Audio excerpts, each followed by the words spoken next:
Tutorial manganak-anaki. Oke, manganak-anak. Langsung aja kita praktekkan. Sebelum praktek, pastikan dulu teman-teman sudah bisa meniup sulipnya dengan baik dan benar. Oke? Jangan gini. Nah, harus bulat. Oke, itu yang pertama. Selanjutnya manganak-anak, langsung aja.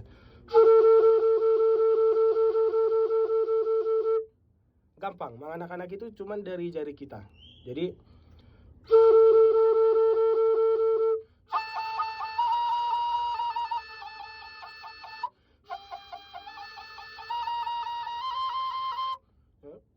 cuman dari jari kita aja. Cuman kalau cuman manganak-anak itu karakter Bataknya nggak akan dapat karena bunyinya akan seperti ini. Nah, kalau untuk mendapatkan karakter Bataknya, kita harus tahu juga teknik mad delay. Atau kalau di flute, kebetulan di kampus, di kuliah aku mayornya flute, itu disebut tanging.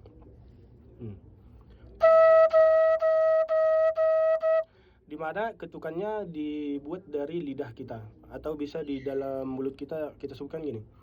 Tu atau tu ta bisa. Teke taka tuku itu bisa. Nah, cuman aku kalau bisa tuku gitu. Nah, terasa kan? Oke. Biar karakter Bataknya dapat, maka digabungkanlah si mad delay dan manganak-anaki. Jadilah seperti ini. Oke, langsung aja biar gampang versi lambatnya. Dari mad delay dulu baru ke anak-anak.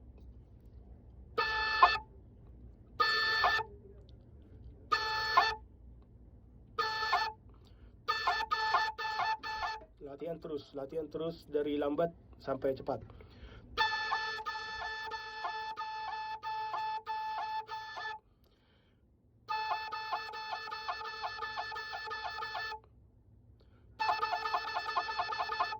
Kita cepatkan lagi.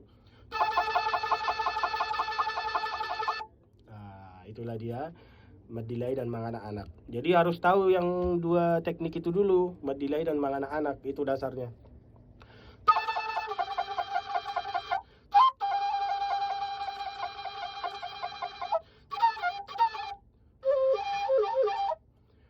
Sebenarnya kalau mad delay aja bisa, tapi apa ya, tekniknya kurang dapat gitu loh. Nah, itu cuman mad delay. Cuman kalau digabung sama manganak pasti rasanya itu gitu loh.